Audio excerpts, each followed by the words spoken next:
नमस्कार, यो एभिन्यूज खबरको संकेत हो। तपाई अहिले एभिन्यूज एट 2 मा हुनुहुन्छ। म समीक्षा पोखरेल। प्रारम्भमा मूल खबर। राज्यका लक्ष्य हासिल गर्न भ्रष्टाचार नियन्त्रण अपरिहार्य रहेको राष्ट्रपतिको भनाई। भ्रष्टाचार विरुद्ध सरकार हदैसम्म निर्मम हुने प्रधानमन्त्रीको चेतावनी। राष्ट्रपति भण्डारीद्वारा आज शीतल निवासमा दिवा भोजको आयोजना। प्रतिनिधि सभाका नवनिर्वाचित सदस्यलाई आमन्त्रण। चिकित्सकलाई कुटपिट गर्ने सुरक्षाकर्मीलाई कारबाही गर्न चिकित्सक संघको माग। कारबाही नभए आन्दोलनमा जाने चेतावनी।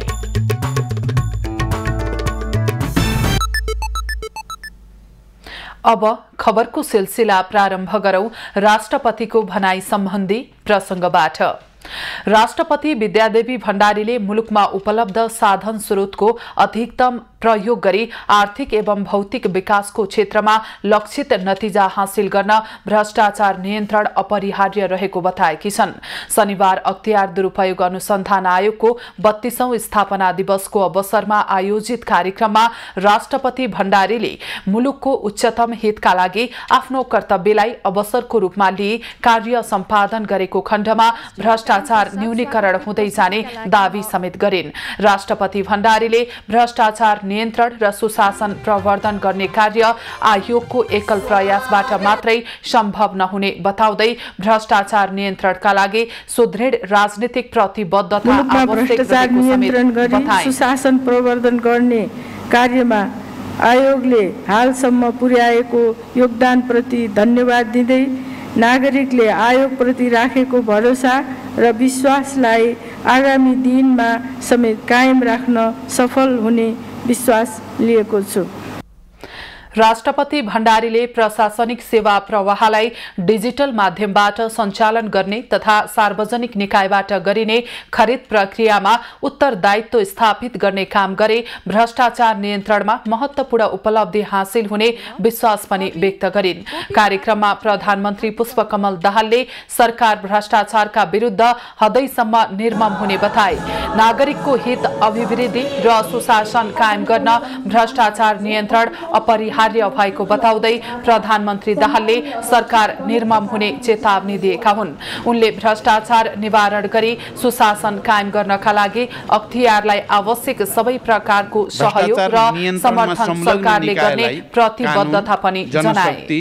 स्रोत र साधन सहित अधिकार सम्पन्न बनाई भ्रष्टाचार नियन्त्रण र सदाचार प्रत्याभूत गर्न एवं भ्रष्टाचार र अख्तियार दुरुपयोगसँग जोडिएका विषयको छानबिन र अनुसन्धान गरी कुनै पनि कालखण्डमा भएका भ्रष्टाचार र जो कोही भ्रष्टाचारीमाथि कानुनी कारबाही अगाडि बढाउने प्रतिबद्धता वर्तमान सरकारले गरेको कुरा म यहाँ विशेष रूपले स्मरण गर्न चाहन्छु। प्रधानमन्त्री दाहालले वर्तमान सरकारले लिएका लक्ष्यहरू आर्थिक समृद्धि र सुशासन प्रवर्धनमा अख्तियार दुरूपयोग अनुसन्धान आयोग जस्ता संवैधानिक आयोगहरूको भूमिका महत्वपूर्ण हुने बताए। आयोगले क्षमता विकास, दक्षता अभिवृद्धि, उच्च प्रविधिको प्रयोग र तथ्यपरक अनुसन्धान प्रणाली अवलम्बन गर्नु अनिवार्य रहेको उनको भनाइ छ। राष्ट्रपति विद्यादेवी भण्डारीले आज दिवा भोजको आयोजना गरेकी छन्। संघीय संसदमा सम्बोधन गरेको भोलिपल्ट उनले सबै सांसदलाई शीतल निवासमा बोलाएकी हुन्।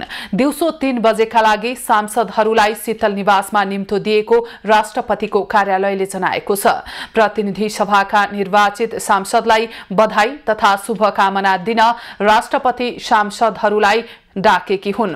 दिवा भोजमा संवैधानिक निकायका प्रमुखलाई पनि बोलाइएको छ। सबै राजनीतिक दलहरू नयाँ राष्ट्रपतिको उम्मेद्वार चयन गर्ने छलफलमा केन्द्रित रहँदा कार्यकाल सकेर बिदा हुने अन्तिम समयमा शीतल निवास बोलाएकी हुन्। भण्डारीको कार्यकाल फागुन 28 गते सकिँदैछ। नयाँ राष्ट्रपतिका लागि फागुन 25 गते चुनाव हुने तालिका सार्वजनिक भइसकेको छ। नेपाल चिकित्सक संघले चिकित्सकलाई कुटपिट गर्ने सुरक्षाकर्मीलाई कारबाही गर्न माग गरेको छ। हिजो राष्ट्रपतिको सवारीको बेला सडकमा हिड्डुल गरेको भन्दै प्रहरीले ट्रमा सेन्टरमा कार्यरत चिकित्सक जनितलाल सिंहमाथि लाठीचार्ज गरेको हो। अस्पतालमा काम सकेर घर जान लागेका डाक्टरलाई परिचय पत्र देखाउँदा समेत सुरक्षाकर्मीले कुटपिट गरेको भन्दै संघले दोषीमाथि कारबाही गर्न माग गरेको हो। आजसम्म कारबाही नभएमा आन्दोलनका कार्यक्रम घोषणा गर्ने संघले चेतावनी दिएको छ।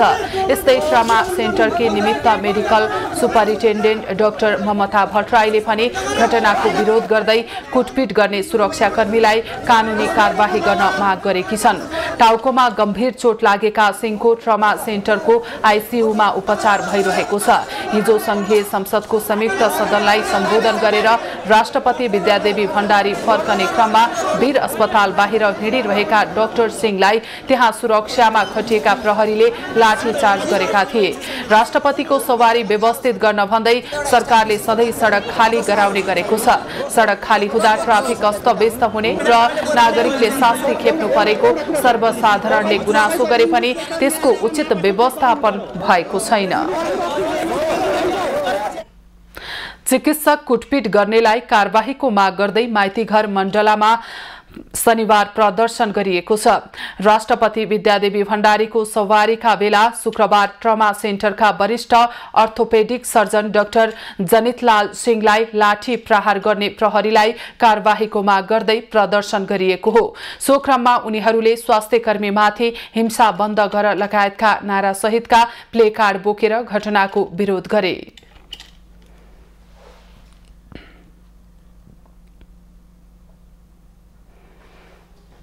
यसैबीच चिकित्सक कुटपिटको विरोधमा वीर अस्पताल र राष्ट्रिय ट्रमा सेन्टरका आवासीय चिकित्सकहरूले आंशिक रूपमा सेवा प्रवाहमा अवरोध गरेका छन्। विवेकशील साझा पार्टीले आज नयाँ नेतृत्व चयन गर्दैछ। हिजोदेखि काठमाडौँमा शुरू भएको पार्टीको पहिलो महाधिवेशनले नयाँ नेतृत्व चयन गर्न लागेको हो। पार्टीको नयाँ नेतृत्वका लागि सो पार्टीका केन्द्रीय नेताहरू समीक्षा बास्कोटा, प्रकाश चन्द परियार र मिलन पाण्डेले आकांक्षा व्यक्त गरेका हुन्। महाधिवेशनपछि विवेकशील बहुपदीय प्रणालीमा जानेछ। तीनै जनालाई भावी अध्यक्षका लागि महाधिवेशन प्रतिनिधिसँग मत मागिरहेका छन्। पार्टी केन्द्रीय नेता केशव दाहालको नेतृत्वमा 5 सदस्यीय निर्वाचन समिति गठन गरेको छ। आजै पार्टीको विधानमाथि पनि छलफल हुनेछ। महाधिवेशनमा देशभरबाट करिब 1000 जना महाधिवेशन प्रतिनिधि सहभागी छन्। सत्तारूढ दलभित्र देखिएको असन्तुष्टिका कारण सरकारलाई प्रभावकारी बनाउनका लागि भन्दै गठन गरिएको उच्चस्तरीय संयन्त्र निष्प्रभावित बन्दै गएको छ। सत्तारूढ 7 दल 7 तिर फर्किँदा एमाले अध्यक्ष केपी नेतृत्वमा रहेको उच्च स्तरीय राजनीतिक संयन्त्र निष्प्रभावी बन्न पुगेको हो। गत पुष 15 गते प्रधानमन्त्री पुष्पकमल दाहाल नेतृत्वको सरकारलाई प्रभावकारी बनाउनका लागि भन्दै उच्च स्तरीय राजनीतिक संयन्त्रको गठन गरिएको थियो। एमाले अध्यक्ष केपी ओलीको संयोजकत्वमा रहेको उच्च स्तरीय संयन्त्रले सरकारको काम कारबाहीलाई नियमन गर्ने र सत्तारूढ दलबीच एकरूपता कायम गर्ने भनिएको थियो। तर सत्तारूढ दलको आन्तरिक द्वन्द्वका कारण उच्च स्तरीय राजनीतिक संयन्त्र दिन प्रतिदिन निष्प्रभावी बन्दै गएको छ। राष्ट्रपतिको निर्वाचन, सरकारको काम कारबाही लगायतका विषयमा छलफल गर्न बोलाइएको संयन्त्रको बैठकमा 3 दल सहभागी नै भएनन्। शुक्रबारको बैठकमा एमाले अध्यक्ष ओली, प्रधानमन्त्री दाहाल, राष्ट्रिय स्वतन्त्र पार्टीका सभापति रवि लामिछाने र राप्रपाका अध्यक्ष राजेन्द्र लिङदेन सहभागी भए। तर जसपा अध्यक्ष उपेन्द्र यादव, जनमत पार्टीका अध्यक्ष सीके राउत र नागरिक उन्मुक्ति पार्टीका अध्यक्ष रञ्जिता श्रेष्ठ चौधरीले बैठक नै बहिष्कार गरे। सत्ता साझेदार दलबीच असन्तुष्टि बढ्दै गएर बैठक नै बहिष्कार हुन थालेपछि सरकार बनाउने बेला गरिएको सहमति कार्यान्वयन हुनेमा समेत आशंका उत्पन्न भएको छ। एमालेका नेताहरू भने केही दल बैठकमा अनुपस्थित भएकै कारण संयन्त्र निष्प्रभावी भयो भनेर बुझ्न नहुने बताउँछन्। जब नोमिनेसन गर्न नजिक पुग्छौँ नि हामी त्यतिबेला हामी निष्कर्षमा पुगेर अगाडि बढ्छौँ र हामीले अहिलेको जुन भेटघाट छ त्यो भेटघाट चाहिँ खालि हामी के कसरी अगाडि बढौँ भन्ने विषयमा छलफल गर्दै अगाडि बढेको अवस्था भएको कारणले गर्दा अहिले नै हामी निष्कर्षमा पुगिहालेको अवस्था छैन, तर हामी निष्कर्षमा पुग्छौँ र हामीले खोजेको हामीले जे भनिरहेछौँ त्यही अनुसार हामी अन्तिम निष्कर्षमा पुग्ने हाम्रो लक्ष्य छ र त्यही नै पुग्छौँ हामी। नागरिक उन्मुक्ति पार्टी यसअघि पनि संयन्त्रको बैठकमा अनुपस्थित हुँदै आएको थियो। आफूहरूका माग सम्बोधन नभए जुनसुकै बेला सरकारलाई दिएको समर्थन फिर्ता लिने उसको चेतावनी छ। माओवादी नेतृत्व भने सरकार गठन गर्ने समयमा एक प्रकारको समझदारी बने पनि त्यस अनुसार दलहरू नचलेर मोलमलाइमा लागेकाले संयन्त्र प्रभावकारी हुन नसकेको बताइरहेको छ। अब हामीले चाहिँ सत्तारूढ पक्षभित्र प्रधानमन्त्रीज्यूले त्यस्तो खालको संविधान उल्लङ्घन गर्ने, कानुन उल्लङ्घन गर्ने काम त कतै गर्नु भए जस्तो लाग्दैन। चाहिँ त्यसो भएको हुनाले चाहिँ अब उहाँहरू रहने नरहने, सरकारमा रहने नरहने, के गर्ने भन्ने कुरा त सम्बन्धित दलहरूमा निर्भर रहने विषय हो। सरकारलाई प्रभावकारी बनाउनका लागि भन्दै निकै तामझामका साथ गठन गरिएको उच्च स्तरीय संयन्त्रलाई स्वार्थ नमिलेकै कारण बेवास्ता गरिँदा सरकारको भविष्य नै अन्योलमा परेको छ। संयन्त्रका संयोजक एमाले अध्यक्ष ओलीले प्रधानमन्त्रीलाई नै छायामा पार्न खोजेको भन्दै सार्वजनिक आलोचना हुन थालेपछि दाहालले पनि संयन्त्र भन्दा बाहिर नै छलफल गरेर दलबीचमा देखिएका समस्यामा सहमति खोज्ने प्रयास गरिरहेका छन्। क्यामेरामा कुमार मानन्दरका साथमा सरोज बस्याल, काठमाडौँ। नेपाल राष्ट्र बैंकले जारी गरेको मौद्रिक नीतिको अर्धवार्षिक समीक्षाले गरेका व्यवस्था सकारात्मक रहे पनि अपुग भएको व्यवसायीहरूले बताएका छन्। काठमाडौँमा भएको नाडा अटोमोबाइल्स एसोसिएसन नेपालको 46औं वार्षिक साधारण सभामा व्यवसायीले पछिल्लो समय मुलुकको अर्थतन्त्रमा देखिएका चुनौतीले निजी क्षेत्रलाई परेको समस्या समाधानका लागि राष्ट्र बैंकले मौद्रिक नीति मार्फत सम्बोधन गरेका थोरै विषय सकारात्मक भए पनि अपुग भएको गुनासो गरेका हुन्।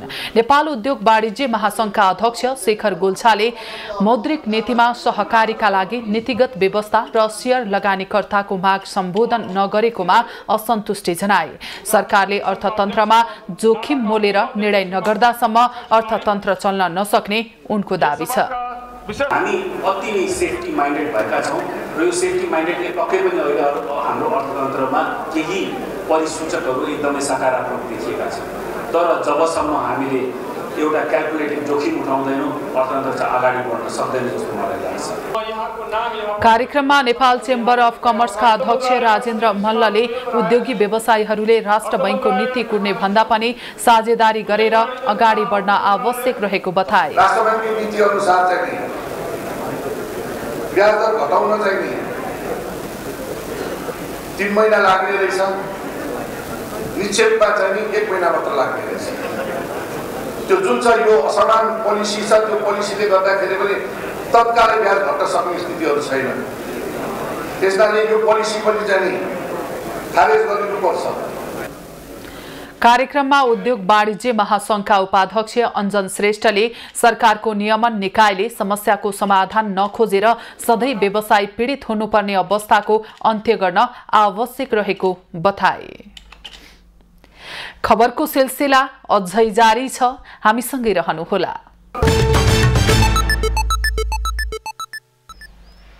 अब बाँकी खबर। झापाका चिया मजदुरहरूले उचित पारिश्रमिकको व्यवस्था नभएको गुनासो गरेका छन्।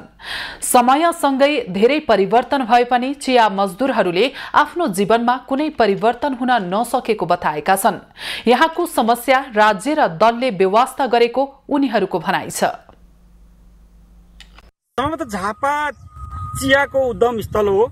झापामा हजारौं चिया मजदुरहरू वर्षौंदेखि आफ्ना पसिना चियाका पातमा टप टप चुहाइरहेका छन्, तर राज्यले उनीहरूको त्यो पसिनाको उचित मूल्य दिन सकेको छैन। दिने कल राखिदिने, टोलर बनाइदिने, सबै गरिदिने भन्दै आउँछन् नि, खै त अनि अहिलेसम्म उनीहरूको सकिसक्छ अनि हामीलाई त चिल्ली आउँदैनन्, कोही आउँदैन।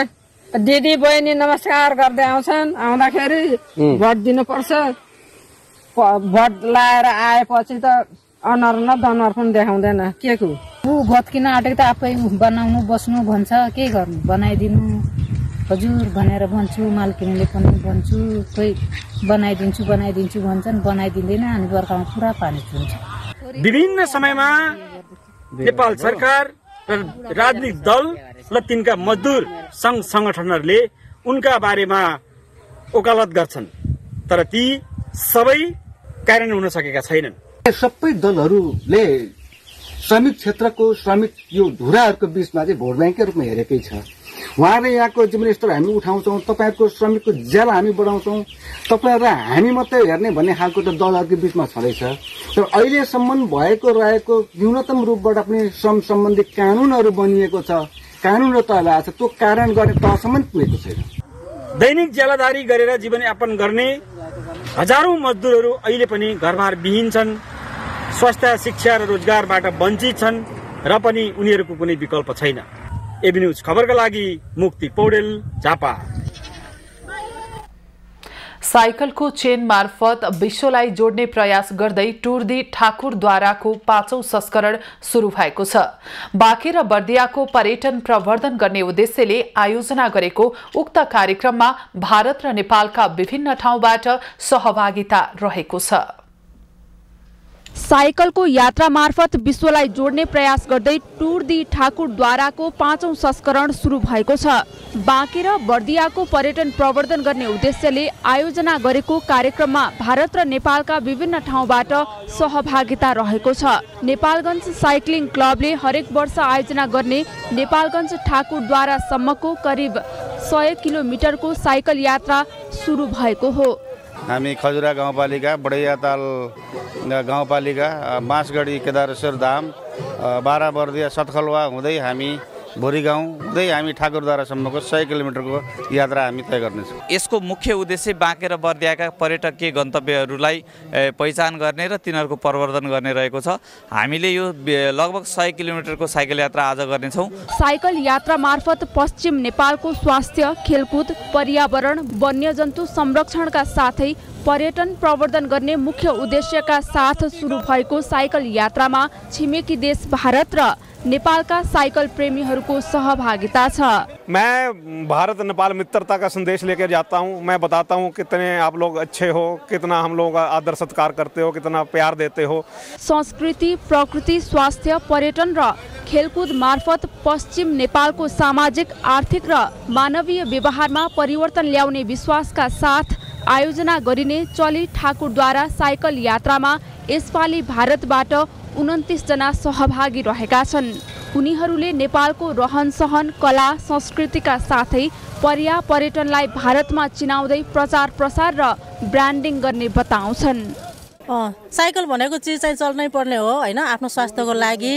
अनि हाम्रो यो के भन्छ पेट्रोलको पनि त अब हुन्छ हैन, कम हुन्छ, त्यही भएर साइकल चाहिँ चलाउनै पर्छ। यो नेपालमा हाम्रो प्रदूषण चाहिँ एकदम बढेको छ, जसले गर्दाखेरि बिरामीहरू पनि थुप्रो भइरहेको छ हैन। त्यो नहोस्, इन्धनलाई बचाएर हामीले चाहिँ सकेसम्म साइकल नै प्रयोग गरौँ। बाँके र बर्दियाका पर्यटकीय स्थलहरूको अवलोकन गर्दै रमाउँदै गरिने उक्त साइकल यात्रामा संघीय सांसद बाँके 2 का डाक्टर धवल शमशेर राणादेखि 70 वर्षका डाक्टर सुरेश कनौडियासम्म सहभागी छन्। यसपालि 42 जना महिला साइकल यात्री पनि उत्साहका साथ सहभागिता जनाएका छन्। सुनसरीको धरान उपमहानगरपालिका 20 लाई बेसार जोनको रूपमा विकास गरिने भएको छ।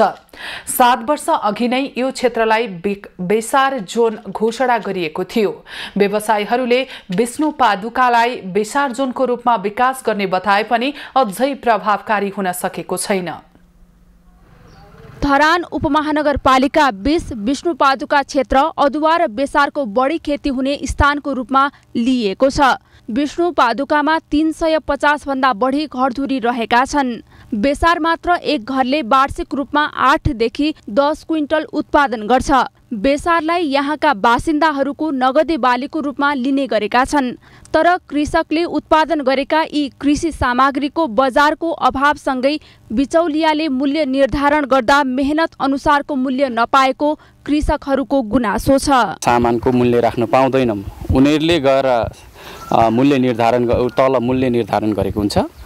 त्यो आधारले हामीले हटियामा लगेर उनीहरूलाई चाहिँ बिचौलियाहरू चाहिँ सोधेर हामीले चाहिँ कति हो आजको रेट भनेर सोधेर त्यो उहाँहरूको दाम अनुसार हामीले बेच्नुपर्ने हुन्छ।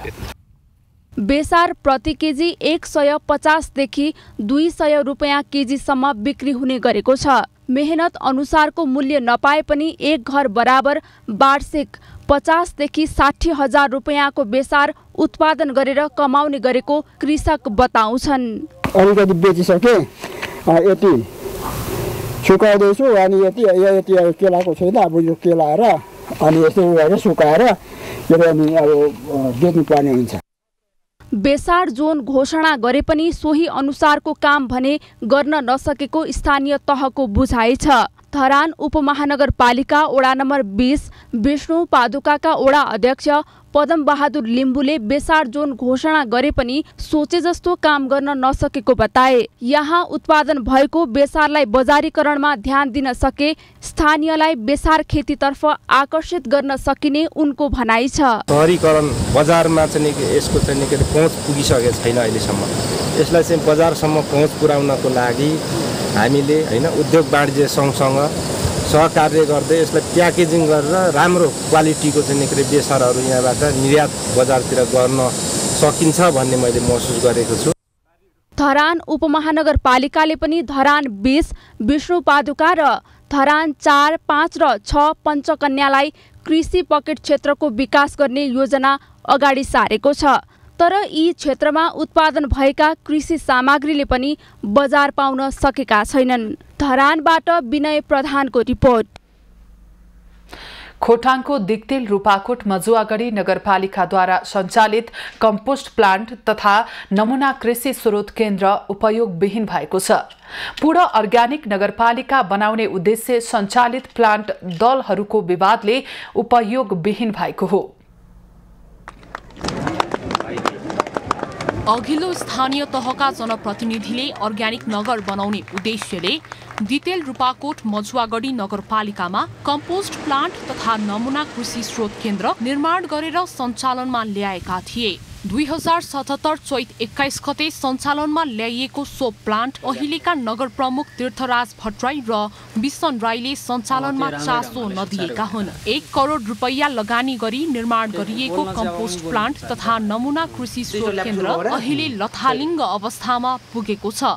हामी त्यहाँबाट मल उत्पादन धेरै गर्न सकेनौँ। नगरपालिकाले धेरै मल उत्पादन गरेर चाहिँ कृषकहरूलाई दिने भन्ने तयारी हो, त्यो हुन सकेन। कम्पोस्ट प्लान्ट सञ्चालन गर्न नगरपालिकाले कार्यविधि बनाउन समिति गठन गरेको छ। समितिले कार्यविधि निर्माण गरी नगरपालिकालाई हस्तान्तरण गरे पश्चात टेन्डर मार्फत निजी क्षेत्रलाई कम्पोस्ट प्लान्ट र नमुनाकृति स्रोत केन्द्र जिम्मा दिएर सञ्चालनमा ल्याउने तयारी गरिएको नगरको भनाइ छ। कम्पोस्ट मल प्लान्ट सञ्चालनमा नआएपछि किसान भने निराश छन्।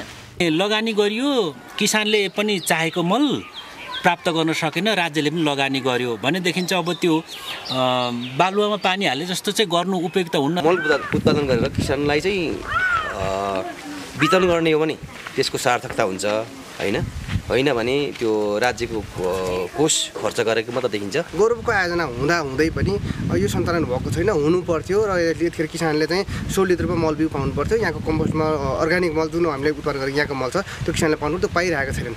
कम्पोस्ट मल र बायोग्यास प्लान्ट आसपासमा मल परीक्षणका लागि हाइटेक टनेल, सिँचाइ पोखरी, बगैँचा लगायतका संरचना निर्माण गरिएको छ। सोही ठाउँमा कृषि तथा पशु प्रयोगशाला पनि उपयोगविहीन बनेको छ। अर्ग्यानिक नगर बनाउने अभियानलाई सफल पार्नका लागि नगरपालिकाले अर्थ मन्त्रालयको विशेष अनुदान तथा प्रदेश सरकारको अनुदान गरी करिब 2 करोड 70 लाख रुपैयाँमा सो प्लान्ट निर्माण गरेको थियो। राजन ढकाल, खोटाङ। स्त्री रोग, आँखा, दाँत र बाल रोग जस्ता रोगबाट ग्रसित भोजपुर दिङलाका स्थानीय नागरिक लक्षित गरेर गान्धी मेमोरियल अस्पताल 2 दिने स्वास्थ्य शिविर सञ्चालन गरिएको छ। गरिबीका कारण उपचारबाट वञ्चित रहेका स्थानीय आफ्नै ठाउँमा निशुल्क स्वास्थ्य उपचार पाउँदा खुसी भएका छन्। भौगोलिक विकटताका कारण स्त्री रोग, आँखा, दाँत र बाल रोगलाई लक्षित गरेर सडानन्द नगरपालिका 7 मा रहेको गान्धी मेमोरियल अस्पतालमा 2 दिने निशुल्क स्वास्थ्य शिविर सञ्चालन गरिएको हो। आफ्नो ठाउँमा विशेषज्ञ डाक्टरबाट स्वास्थ्य सेवा पाउँदा स्थानीय खुसी भएका छन्।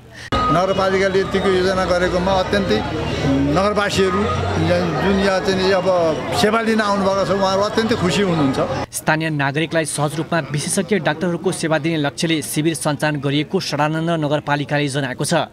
शिविरले विशेष गरी ज्येष्ठ नागरिक, महिला, बालबालिका तथा विपन्न नागरिकलाई प्रत्यक्ष रूपमा लाभ पुग्ने नगरपालिकाको भनाइ छ। कम्तीमा पनि एउटा चेक जाँच चाहिँ नियमित रूपमा होस् जो हस्पिटलको पहुँचमा छैन भन्ने उद्देश्यबाट यो चाहिँ नागरिकहरूको माग पनि भएर हाम्रो महसुसीकरण भएर हामीले यो सञ्चालन गरेका छौँ। महिला सम्बन्धी रोगका लागि नगरपालिकाले योजनाबद्ध रूपमा काम गरिरहेको सडानन्द नगरपालिका उपप्रमुख प्रमिला राईले बताइन्। नगरपालिकाले विशेष गरेर महिलामा देखिने आङ खस्ने लगायत रोगका लागि आगामी दिनमा थप शिविर सञ्चालन गर्ने योजना समेत रहेको उनले जानकारी दिइन्। हिजो हाम्रो बजेटिङमा नै यो महिलाको विशेष गरी आङ खस्ने समस्या जसलाई पाठेघर खस्ने पनि भनिन्छ यो समस्याको पहिचान र यसको निःशुल्क अपरेसनको लागि पनि हामीले बजेटको व्यवस्था गरेका छौँ। दुर्गमका बिरामीलाई लक्षित गरेर नगरपालिकाको सहयोगमा शिविरको सञ्चालन गरेको हेल्पिङ ह्यान्ड अस्पतालले जनाएको छ। शिविर मार्फत आँखाको रोगको पहिचानसँगै निःशुल्क चस्मा समेत वितरण गरिने जनाइएको छ। गाउँघरमा उहाँहरूको रोग बताउनलाई लाज मान्ने, त्यो कारणले गर्दाखेरि लुकाएर उहाँहरूको दुखी जीवन बढी बितेको थाहा पाइयो। सडानन्द नगरपालिका र हेल्पिङ ह्यान्ड हेल्थ एजुकेसन इन्टरनेसनलको साझेदारीमा शिविर सञ्चालन गरिएको हो। शिविरले स्वास्थ्य सेवा लिन भोजपुर सदरमुकाम तथा सङ्खुवा सभा जाने गरेका स्थानीयलाई सहजता थपिएको छ। युवराज विष्ट, भोजपुर।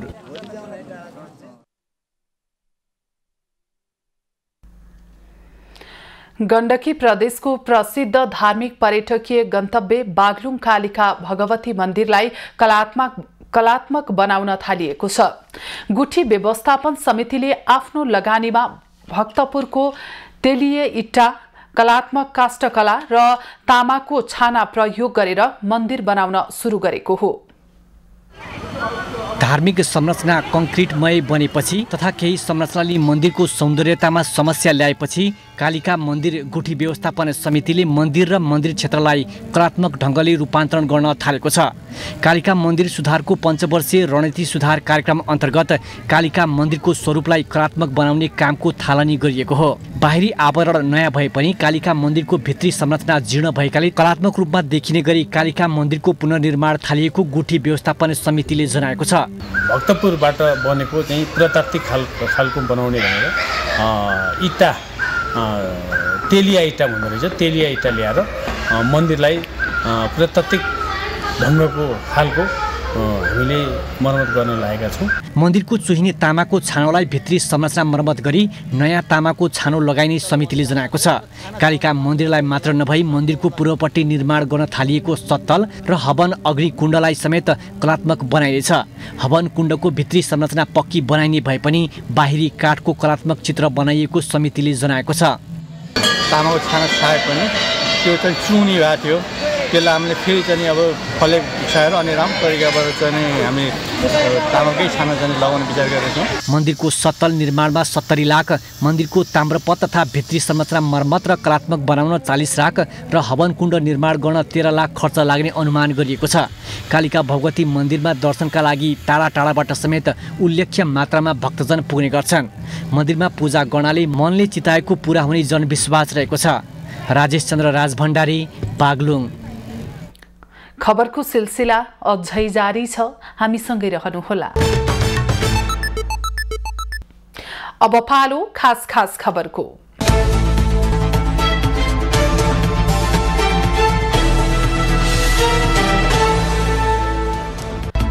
राष्ट्रपति भण्डारीले प्रहरीबाट कुटिएका चिकित्सकसँग माफी माग्नुपर्ने सांसद ज्ञानेन्द्र शाहीले माग गरेका छन्।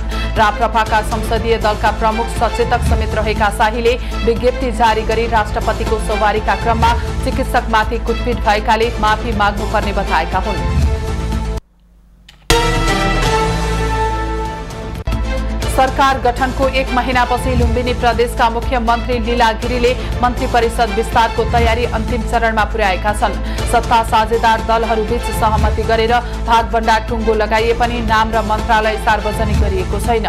शपथ भने आइतबारका लागि तय गरिएको छ।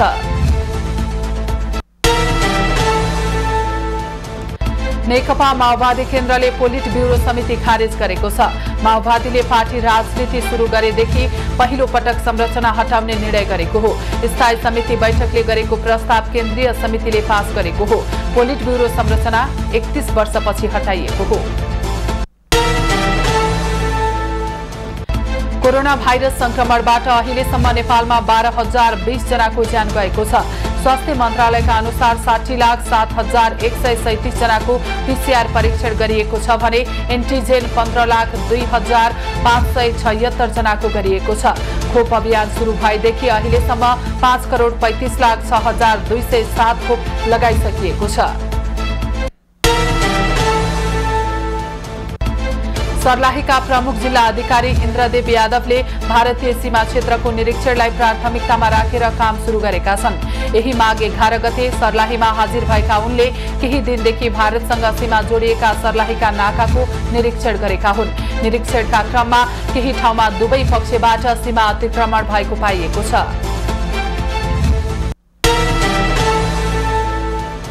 काठमाडौँको चोबार सुक्खा बन्दरगाहमा रहेको आन्तरिक टर्मिनल केही दिनभित्रमा सञ्चालन हुने भएको छ। नेपाल इन्टरमोडल यातायात विकास समिति अन्तर्गत सुक्खा बन्दरगाहभित्र रहेको एउटा टर्मिनल गएको वर्षको चैत 22 गतेदेखि नै सञ्चालनमा आएको भए पनि आन्तरिक टर्मिनल सञ्चालनमा आएको थिएन। प्रेस काउन्सिल नेपालले मदिरा, चुरोट, सुर्ती तथा सुर्तीजन्य पदार्थको विज्ञापन सामग्रीको प्रचार प्रसार नगर्न नगराउन सञ्चार माध्यमलाई आह्वान गरेको छ। काउन्सिलले मदिरा, चुरोट, सुर्ती तथा सुर्तीजन्य जस्ता पदार्थले जनस्वास्थ्यमा प्रतिकूल असर गराउने भएकाले प्रचार रोक्न सञ्चार माध्यमलाई सचेत गराएको हो। पाल्पाको रामपुरमा तेस्रो रामपुर महोत्सव तथा व्यापार मेला 2079 जारी छ। रामपुर उद्योग वाणिज्य संघको आयोजना र रामपुर नगरपालिकाको संरक्षणमा राम तुलसी नमुना माविको खेल मैदानमा शुक्रबारबाट मेला लागेको हो। फागुन 8 सम्म सञ्चालन हुने मेलामा स्थानीय कृषि उत्पादनको प्रदर्शनी तथा बिक्री सहितको 300 बढी स्टल, बालुधान, हेलिकप्टर, प्याराग्लाइडिङबाट मनोरम दृश्य अवलोकन, कालीगण्डकीमा जलयात्रा, र्याफ्टिङ, जिल्ला स्तरीय भलिबल प्रतियोगिता लगायतका कार्यक्रम समावेश गरिएको छ।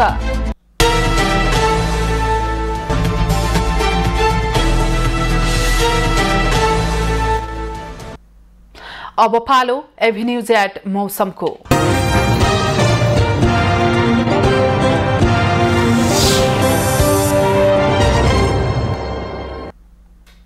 हाल देशमा पश्चिमी वायुको सामान्य प्रभाव रहेको छ। अपराह्न प्रदेश 1, गण्डकी, कर्णाली र सुदूरपश्चिम प्रदेशका पहाडी भूभागमा आंशिकदेखि सामान्य बदली रही बाँकी भूभागमा आंशिक बदलीदेखि मौसम सामान्यतया सफा रहेको छ। प्रदेश 1 र गण्डकी प्रदेशका उच्च पहाडी तथा हिमाली भूभागका 1-2 स्थान तथा कर्णाली र सुदूरपश्चिम प्रदेशका उच्च पहाडी तथा हिमाली भूभागका थोरै स्थानहरूमा हल्का हिमपातको सम्भावना रहेको जल तथा मौसम पूर्वानुमान महाशाखाले जनाएको छ। आज काठमाडौँ उपत्यकाको अधिकतम तापक्रम 21 डिग्री सेल्सियस र न्यूनतम तापक्रम 7 डिग्री सेल्सियस बीच रहने अनुमान गरिएको छ। आज सूर्योदय बिहान 6:44 भयो भने सूर्यास्त साँझ 5:52 हुनेछ।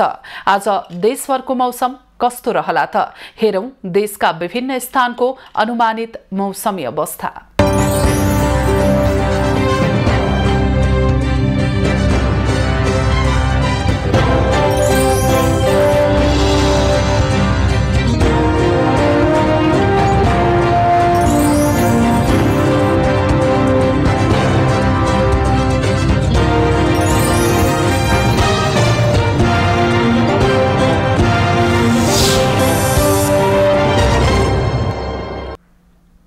अहिलेलाई खबरको क्रम यति नै। एभिन्यूज खबरका यी सहित अन्य विस्तृत खबरका लागि www.avenews.tv लगइन गर्न सक्नुहुनेछ।